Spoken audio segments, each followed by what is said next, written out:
Murka Allah, ya, jarang sekali disadari bahwa inilah yang justru mengundang murka Allah hingga Allah menurunkan azabnya.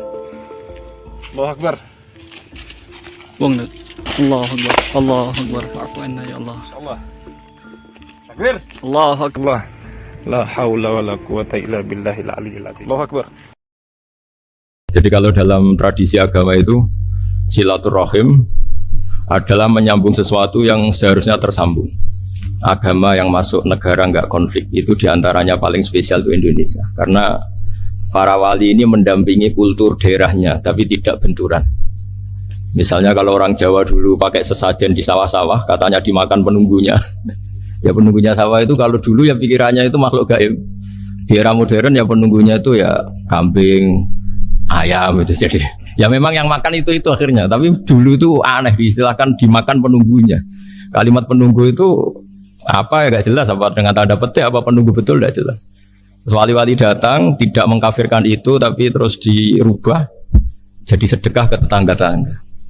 Jadi kultur itu gak dilawan tapi cukup diubah. Jadi makan di demit menjadi sedekah ke tetangga. Nah cerita kurban juga seperti itu. Dulu tokoh-tokoh Quraisy penunggu Ka'bah itu dulu sudah ndak. Terus korbannya itu ya pasti perempuan, sudah musyrik, jadi hanya bagian masak, boleh makan nanti mana-mana, termasuk kebutuhan pokok manusia itu kalau kumpul-kumpul itu makan. Sehingga itu yang nyortir Abu Jahal CS itu. Jadi yang kurban harus hewannya bagus, spesial, bahkan nggak boleh dikawinkan. Hewan yang mau dikorbankan itu nggak boleh dikawinkan, nggak boleh pernah dikendarai, nggak boleh pernah dipakai bajak sawah dan sebagainya. Semuanya serba spesial. Nanti dikorbankan di Ka'bah, yang dijual Ka'bah. Nah pertanyaannya, Ka'bah ini nggak pemakan daging, yang untung ya ketua-ketuanya ini, karena Ka'bah tidak doyan daging. Dan itu ya di atas namakan Allah, ini demi taqarrub ila Allah, demi itu. Sehingga mereka bilang wa qalu hadhihi an'amu wa harsun hijrul la yat'amuha illa man nasa'u bisamihim. Ini hewan korban harus spesial dan yang berhak makan hanya orang-orang spesial, yaitu para penunggu Ka'bah, para sadanatul bait. Tapi karena mereka sudah tidak benar, tidak jujur, Islam mau merubah tradisi itu. Tapi kalau tradisi itu dirubah, maka Islam akan terkenal pelit, karena dari acara makan-makan menjadi tidak ada makan-makan. Jadi kadang kebenaran itu harus diganti dengan sesuatu yang tidak ekstrim, karena tadi dari acara makan-makan menjadi sama sekali nggak makan-makan. Maka terus diganti oleh Islam dengan kalimat udhiyah, dengan kata kurban. Nah kenapa itu harus terjadi? Karena kurban itu sebetulnya syariatnya Nabi Ibrahim, di mana orang Mekah itu memang turunan Nabi Ibrahim, sehingga sisa-sisa makan-makannya masih. Cuma mulai ada melenceng, ada sesajen, ada khurafat, ada bid'ah. Kemudian itu mulai masalah. Terus Rasulullah Muhammad SAW datang ingin benahi itu. Tapi yang dibenahi adalah menghilangkan kemusyrikannya, bukan makan-makannya. Akhirnya diganti oleh udhiyah. Nah kenapa ada kurban? Kalau dalam banyak literatur, Nabi Ibrahim alaihissalam itu Nabi yang paling dengan tanda kutip mengklaim kalau beliau itu orang paling sayang kepada Allah, paling dekat kepada Allah. Nggak ada yang dicintai selain Allah. Beliau memaklumatkan itu baik secara lisan maupun di gemuruh hatinya, di bisikan hatinya, di detak jantungnya, pikirannya seperti itu. Pas itu beliau belum punya putra karena beliau termasuk lambat punya anak. Suatu saat ditakdir punya putra, yaitu Ismail. Pas seneng-senengnya jalan, pas seneng-senengnya punya anak, sama Allah disuruh nyembelih. Anak kamu harus kamu sembelih. Ibrahim kaget. Kenapa ya Allah? Kamu adalah orang yang sering ngomong bahwa yang paling kamu cintai saya. Tapi setelah ada anak kamu, kayaknya enggak. Protes Nabi Ibrahim, Pak. Yang benar Gusti. Iya, harus anak kamu. Karena beliau kadung janji, kadung komitmen yang paling dicintai Allah, tidak ada yang lain. Saya akan mencintai engkau ya Allah meskipun harus mengorbankan anak saya. Singkat cerita terus disyariatkannya kurban itu. Ketika Nabi Ibrahim berkomitmen melaksanakan perintah itu, Ismail juga mau nurut, terus sama Allah diganti oleh hewan kurban yang bernama kambing. Sehingga versi cerita itu bahwa Allah akan maklumi ketika orang mencintai Allah secara serius, bersamaan dengan itu orang juga mencintai anaknya dengan proporsi masing-masing. Itu di khazanah-khazanah yang saya baca. Versi kedua, tapi ini nanti nggak perlu dipertanyakan, itu versi yang paling baik Yang paling benar gimana? Yang tanya juga bid'ah, yang jawab juga bid'ah nanti. Karena itu wilayah yang kadung terjadi. Jadi kalau dalam ilmu hadis itu, kalau kadung terjadi, mau kamu unggulkan yang mana, tetap saja yang terjadi hanya satu, mus kelewat. Beda dengan istihad solusi. Karena mau terjadi ya kita uji coba. Kalau nggak cocok yang A ya cocok alternatif B, alternatif C. Kalau sudah kelewat, mau gimana? Kalau salah ya salah aja kan. Versi kedua begini, semoga versi kedua ini yang benar. Kalau ini benar, keren. Nabi Ibrahim itu memaklumatkan diri. Kalau dalam bahasa Arab itu iddia itu mengklaim bahwa dia adalah orang yang paling sayang terhadap makhluk Allah, semua hamba Allah. Terus beliau diterbangkan ke langit. Diterbangkan ke langit, ke alam malakut. Ya tidak usah ditanyakan, tanya terbang gimana, nanti ribet nanti itu. Setelah diterbangkan di langit, wa kadzalika nuri Ibrahim malakutas samawati wal ardh, diperkenalkan alam langit, terus dipertontonkan. Itu ada sekian hamba Allah yang nyabu, yang ngefly, yang dugem, pokoknya yang maksiat-maksiat itu. Ibrahim ditanya sama Allah, gimana itu mereka menurut kamu? Damirhum, habisi saja ya Allah. Mereka makan rezekimu, hidup di bumimu, tapi mereka tidak mengindahkan engkau. Matikan saja. Sama Allah diturutin. Jalan-jalan lagi sampai 3 kali peristiwa tempat-tempat maksiat itu dihabisin sama Nabi Ibrahim. Beliau minta sama Allah supaya itu dihabisin. Singkat cerita, terus beliau diturunkan sama Allah. Saat diturunkan, ya Allah tidak jawab, tidak apa. Allah itu punya sunnah, punya tradisi. Dengan nabinya itu tidak jawab. Suatu saat Nabi Ibrahim disuruh bunuh anaknya, disuruh nyembelih. Protes kan? Huwa samratu fuadi. Ini kekasih saya, putra saya. Kenapa engkau nyuruh membunuh? Terus kata Allah, kamu tidak ingat di malam kamu saya mi'rajkan melihat hamba-hambaku, dan itu yang bikin aku, dan saya cinta sama mereka yang bikin saya. Kamu enak saja minta dibunuh. Sengkirian gantian saya yang minta, kamu tidak nurutin gitu. Kamu pas minta saya tidak tak pikir, langsung tak turutin. Kenapa saya yang sekarang minta kamu pikir gitu. Tapi huwa samratu fuadi, itu buah hati saya. Dan memangnya makhluk-makhluk itu makhluk siapa? Saya yang bikin. Kamu enak saja nyuruh bunuh. Nah semenjak itu jadi kearifan kita. Makanya ada guyonan di dunia kiai itu, ada anak perempuan, kan nggak lazim ya, perempuan pakai GL Pro kalau dulu, mungkin sekarang pakai Ninja, pakai celana jin. Sopo ya, wong luput suwo itu. Siapa itu perempuan kok gitu? Ini ponakane jenengan Mbah astagfirullah, muga-muga pangeran nyepuro. Jadi langsung rubah dari maksudkan menjadi ndak karena keluarga. Nah, jangan-jangan kebencian kita pada maksiat itu oke, kita wajib benci maksiat, tapi tetap ada catatannya. Plus yang maksiat itu tidak orang yang terkait dengan kita. Coba kalau yang maksiat itu orang yang terkait dengan kita, itu anak kita, ponakan kita, mungkin istri kita, paling mintanya ya Allah ampuni. Sama-sama maksiat, yang satu minta dihabisin, yang satu kita minta diampuni. Fair gak kita sebagai manusia? Tidak fair. Tidak fair. Makanya kalau ada guyonan, ada supir salah dimarahin, pasti supir ini belum pegang rahasia. Tapi kalau sudah pegang kartu, si majikannya punya apalah gitu, simpanan gitu, wah ini pegang, berani marah gak tuh? Jadi itu guyonan kiai. Makanya jadi manusia itu gak pernah adil sebenarnya. Makanya Allah pernah mensifati manusia itu wa kanal insanu zaluman jahula. Manusia itu sangat zalim dan sangat bodoh. Kalau misalnya jenengan tanya, orang soleh pun itu gimana? Orang soleh asal manusia tidak nabi, itu ya mesti ada zalimnya. Makanya kalau dalam kitab Hikam diterangkan, kitab Hikam itu kitab yang olah manusia. Itu menyebut begini, manusia itu siapa? Dijawab, manusia itu mangkanat mahasinuhu masawiyah. Orang yang ketika baik saja salah, apalagi ketika salah. Kita misalnya punya toko laris ya, doanya mustajab laris, pembelinya banyak, kualitasnya bagus. Pasti ada toko sekeliling yang megap-megap karena orang sekarang ke kamu kan itu. Sehingga orang supaya terus merasa salah. Robbana dzalamna anfusana, meskipun kita sedang benar pun, saya termasuk kiai yang kalau ngelepas haji, mungkin yang haji itu mangkel. Karena saya tidak pernah muji-muji haji, meskipun saya melepas orang haji. Umumnya kiai kalau ada orang haji kan dilepas haji mabrur, tidak ada lain balasan kecuali surga. Saya itu karena pernah kecil, pernah dengerin masyarakat. Itu ngenes ketika si kiai pidato tadi ternyata ngenes. Ngenesnya seakan-akan surga itu hanya milik yang haji. Mana koyo kula sepudi Gus wong kula ora kelar kaji. Semenjak itu setelah saya jadi kiai ya dendam juga. Akhirnya setelah saya jadi kiai kalau ngaji, orang yang haji mabrur balasannya surga, orang yang fakir sabar juga surga, orang yang sering dimarahin istri juga surga. Kata pokoknya surga terus. Sampai yang mau haji itu, Gus, gimana kok bahas kita kok sama dengan mereka? Ya karena saya ada ulama pesanan kata gitu. Jadi artinya gini, ketika Anda muji ibadah haji, jangan kira yang ngenes tidak banyak, yang ngeluh juga banyak karena mereka ada takdir gak mampu haji. Itu hebatnya Islam. Islam juga datang dengan solusi-solusi. Misalnya Jumatan itu hajinya orang miskin. Orang yang ingat Allah mulai subuh sampai matahari terbit juga sama dengan umroh. Jadi karena tidak semua orang itu mampu haji. Jadi itu Islam. Nabi Ibrahim diperingatkan Allah bahwa tidak seperti itu cara mengelola hambaku. Nah, Islam ini kata Allah anit tabi' millata Ibrahim hanifah. Referensinya Islam, mentornya Islam itu Nabi Ibrahim.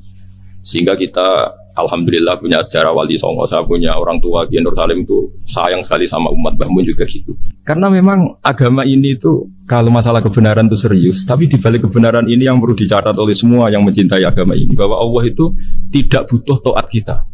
Dan Allah tidak akan gagal sebagai Tuhan karena maksiat kita. La tanfa'uhu ta'atuhum wa la tadurruhu maksiatuhum. Allah tidak akan ngefek ketika semua orang taat ya gak ngefek, semua orang maksiat juga gak ngefek. Karena Allah ini zat yang punya eksistensi sejati, sehingga hubungan kita dengan Allah itu gak ngefek ke Allah, tapi ke kita sendiri. Sehingga mereka lebih rileks karena gak merasa harus mati-matian bela Allah. Allah tetap Al-Qayyum, zat yang bisa berdiri sendiri. Sehingga di kitab-kitab itu ada bab namanya Mizahun Nabi, guyonan-guyonan Nabi. Itu ada babnya sampai di kitab Ihya masyhur itu. Suatu saat ada orang sepuh sowan ke Nabi karena sudah sepuh. Beliau pamit kira-kira jam segini pamit ya Rasulullah saya mau pulang karena nanti kemalaman. Karena beliau jalan kaki yang orang sepuh.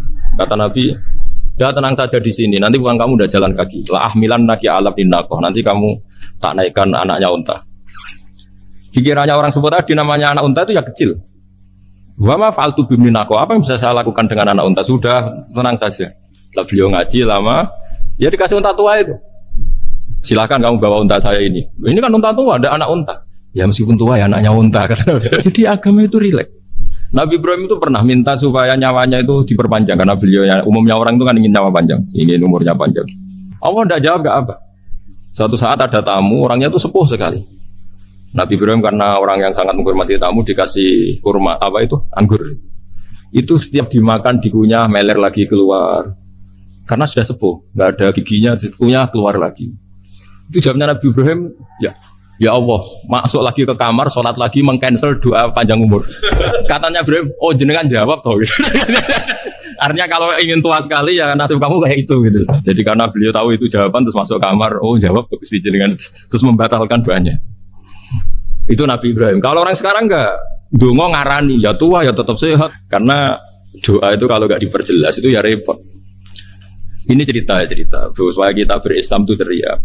Saya Mbah Mun itu meskipun kiai top, senengannya dia guyon bapak saya. Tapi guyon itu ada yang wajib. Saya dulu itu janggal. Nuduh zina itu dosanya besar sekali. Saya ulang lagi, nuduh orang lain zina itu dosanya besar sekali. Disebut bab qadzaf. Saya pernah menjumpai 3 kiai besar dua, 3 kiai besar. Dia top semua. Di majelis itu ada gosip bahwa si A itu punya selingkuhan sama Sri misalnya atau siapa lah. Kalau di Arab itu senengannya pakai Salma. Laila Majnun Salma. Kalau di Jawa itu kasihan kurbannya itu. Tapi itu contoh saja. Itu si Kiai 3 tadi gak ngefek, malah tanya gini, loh apa perempuannya cantik? Wah, cantik sekali Mbah. Cantiknya sampai kayak apa? Malah bicara cantiknya perempuan. Saya itu yang pertama iskal. Ini Kiai kok bakas orang apa? Cantik. Orang ayu. Setelah majelis itu bubar, yang penggosip tadi ya yang gosip ini gak Kiai, yang pembisiknya ada Kiai, yang gosip ini gak Kiai. Cuma Kiai 3 ini posisi mendengar. Tapi malah tanya cantiknya. Sehingga cerita setelah orang itu pulang bilang gini, itu kalau saya bilang iya dengan gosip itu, saya ikut qadzaf, saya ikut menuduh orang lain zina. Itu dosa besar. Selain itu saya kiai, kalau saya bilang iya dianggap membenarkan. Maka untuk mengalihkan gak bicara nuduh, jadi guyon tadi. Jadi guyonnya itu, karena kalau kita tadi bilang iya, artinya mengiyakan. Dan itu artinya qadzaf, punya dosa besar karena nuduh orang lain zina. Diperparah dia kayak besar kan orang menjadi percaya karena yang ngomong bukan penggosip lagi tapi ya maka dialihkan loh ayo lucung sampai segitunya kearifan sehingga dulu ketika Ma'is itu seorang sahabat yang pernah salah besar itu Nabi ketika beliau ada gosip salah gitu ya Nabi masih jangan-jangan kamu hanya mimpi cung jangan-jangan kamu hanya megang tapi tidak sampai zina. Sampai terakhir Nabi tanya, Afi aplikasi, jangan-jangan otak kamu sudah agak error. Saking tidak inginnya Nabi mempercayai hal-hal seperti itu. Nah problem kita di zaman sekarang justru kadang nyari-nyari supaya tahu buktinya. Yang dulu para orang soleh menghindari bukti itu supaya nggak suudzon. Sekarang orang mencari-cari bukti. Padahal itu dilarang. Wala tajassasu, orang nggak boleh mencari-cari kesalahan orang lain. Nah itu kearifan-kearifan yang saya dapatkan dari Bapak, dari Mbah Mun, dari Pak Zaini, dari Pak Gures. Mereka orang-orang yang luar biasa menghindari ngomong penting. Sekarang itu orang banyak yang sering ngomong penting. Sebenarnya itu malah salah. Karena kalau ngomong penting itu vonis terhadap orang lain. Tapi kalau kamu rileks, tidak. Nabi dulu itu rileks sekali. Ketika beliau ngaji gini, terus ada pemuda lewat bawa cangkul mengabaikan pengajian Rasulullah. Banyak sahabat bilang, celaka orang itu ada Nabi ngaji kok tidak ikut. Jawabannya Nabi unik. Jangan-jangan dia punya keluarga yang harus kerja, dan kalau harus kerja untuk nafkah keluarganya itu juga ibadah. Itu ya sunnah saya. Jadi Nabi rileks saja, tidak tersinggung, tidak. Nah, kenapa kita butuh rileks? Karena kebenaran sekali dipaksakan itu jadinya benturan. Dan itu wali-wali Songo itu dulu sudah berpikir seperti itu. Sehingga Pak Zaini yang sering ngendikan sama saya, kita ini bisanya mengikuti Mas Bah, kalau manggil saya Mas, tidak bisa benturan. Sehingga tadi ada modifikasi dari sesajen menjadi sedekah, dari apa menjadi apa. Jadi tidak langsung benturan. Dan itu khazanahnya, bacaan-bacaannya banyak sekali, termasuk peristiwa udhiyah tadi. Jadi dulu kurban itu dipakai ajang orang-orang tokoh Quraisy supaya dapat daging yang bagus di atas namakan Ka'bah. Jadi agama ini dijual mulai dulu. Kuno agama ini dijual. Dan agama mulai dulu ya prospek. Ka'bah itu bisa menyedot wisatawan berapa, wisata religi. Sehingga dulu ada Ka'bah tandingan, perhitungannya juga ekonomi. Jadi mulai dulu itu ya sudah seperti itu, mau apa memang Allah bikin dunia seperti ini. Jadi mulai dulu agama itu ya, sampai orang Yahudi gak mau iman sama Nabi ya, pikirannya sederhana, kalau saya tokoh banyak yang sowan, banyak yang ngasih-ngasih. Kalau saya ikut Muhammad, saya anak buah, yang ngasih saya siapa ya? Jadi perhitungannya juga ekonomi. Jadi ketika Abraham mau bikin Ka'bah tandingan, itu perhitungannya juga ekonomi. Jadi ribet kan memang kalau manusia itu sudah ribet. Tapi Islam ini datang bukan untuk itu, tapi memaklumi itu. Itu hebatnya Nabi Ibrahim. Ketika beliau berdoa, ya Allah, keluarga kami saya tempatkan di Mekah. Rabbana liyuqimus sholata faj'al af'idatam minan nasi tahwi ilaihim warzuqhum minas samarat. Cuma menurut Islam dibalik, ya Allah, kita ini ingin anak-anak kami ini bersujud kepada Engkau, ingin anak-anak kami ini melakukan sholat. Tapi mereka ini manusia yang untuk ketahanan hidupnya butuh makan, butuh rizki, butuh ekonomi. Maka tolong ekonominya dijaga ya Allah. Jadi dibalik, demi sholat menjaga ekonomi. Jangan dengan demi ekonomi meninggalkan sholat. Jadi dibalik, jadi demi sholat menjaga ekonomi. Juga termasuk menjaga politik. Andai kan tidak ada orang Islam yang cakap politik, terutama yang soleh-soleh. Kemudian negara bikin aturan ala mereka, sholat dianggap larangan, pengajian dengan larangan, juga repot. Makanya mulai dulu kiai-kiai itu ya politik, karena nggak ingin negara ini diatur oleh orang yang anti sholat, anti agama. Karena kalau negara terserah yang sedang jabat, kemudian yang jabat tidak soleh, bisa nganggap maksiat-maksiat tidak ilegal, yang pengajian justru ilegal. Nah, di sini kenapa banyak orang-orang soleh dulu ya rata-rata ya berpolitik mulai sebelum kemerdekaan sampai setelah kemerdekaan. Jadi itu ada filosofinya. Nah, bahwa ada oknum-oknum yang tidak seperti itu ya monggo, itu oknum. Tapi sebetulnya awal-awalnya kenapa banyak orang soleh yang politik, karena nggak ingin negara ini dipimpin oleh orang-orang yang anti agama, anti kebaikan. Sehingga berkahnya apa? Berkahnya negara ini berkonstitusi secara Islami. Meskipun tidak negara Islam, tapi tadi hak asasi manusia terjaga, hak belajar, hak beragama, hak ibadah. Coba bayangkan kalau kita jadi korut, Korea Utara kan pusing. Itu uniknya, lagi-lagi ini cerita uniknya. Itu mulai dulu itu tidak ada benturan. Ketika ada Masumi, ada Partai NU, ada macam-macam. Muhammadiyah datang di Jogja itu Mbah Ahmad Dahlan itu teman dekatnya Mbah Hasyim. Saya tahu banyak tentang, namanya dulu Mbah Darwis. Itu dulu ngajinya sama pernah buyut-buyut Yami di sini. Dulu ngaji Mbah Soleh Darat, Mbah Ahmad Dahlan sama siapa itu Mbah Hasyim. Ketika di Mekah yang Mbah Ahmad Dahlan ngaji Syekh Khotib Minangkabau itu ya sama Mbah Hasyim. Nah kebetulan Mbah Ahmad Dahlan hidup di Jogja yang zaman itu sudah khurafatnya kayak apa, karena ada sistem agama yang sangat, menurut beliau sangat jauh dari Islam yang murni. Terus beliau revolusinya seperti itu. Yang Mbah Hasyim tempat di Jombang. Nah itu kan murni ilmu sosial, murni muqtadul khalq. Terus beliau punya metode yang berbeda, tapi nggak masalah, mulai dulu nggak masalah. Kemudian yang jadi kalau yang kadang-kadang memasalahkan tuh ya memang yang nggak tahu masalah. Sebenarnya dulu tuh ya biasa aja karena ya itu urusan metode, urusan. Saya teruskan masalah ukhiyah. Jadi yang diceritakan Nabi Ibrahim tadi bahwa benci seseorang kita atas namakan maksiat itu tidak segampang itu karena jangan-jangan kebetulan yang maksiat itu keluarga kita. Apakah kita punya kebencian yang sama saat yang maksiat itu keluarga kita, atasan kita, teman kita? Ya kayak tadi. Kalau saya corong jodi belenjani janji, ada orang janji sama saya nggak tepat waktu, saya bisa marah itu pasti sebabnya jelas. Itu bawaan saya nggak berjasa sama saya. Kalau kata dokter Klik nggak cantik. Intinya Nabi Ibrahim itu coba kalau yang maksiat itu anak kamu berharap saya ngasih tobat kan, bukan langsung tak habisin kan. Intinya Allah ingin bilang ke Nabi Ibrahim, andai kan yang maksiat itu anak kamu, ingin saya menghabisi apa tak kasih tobat? Ya kasih tobat ya. Ya seperti itu saya yang bikin. Maka di Al Azhar sana kalau cerita orang-orang alim itu masyhur.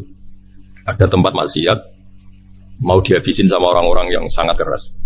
Ketemu Syekh Mutawalli Sarawi ditanya, andai kan mereka mati saat maksiat, itu mereka ke surga apa ke neraka? Ya ke neraka.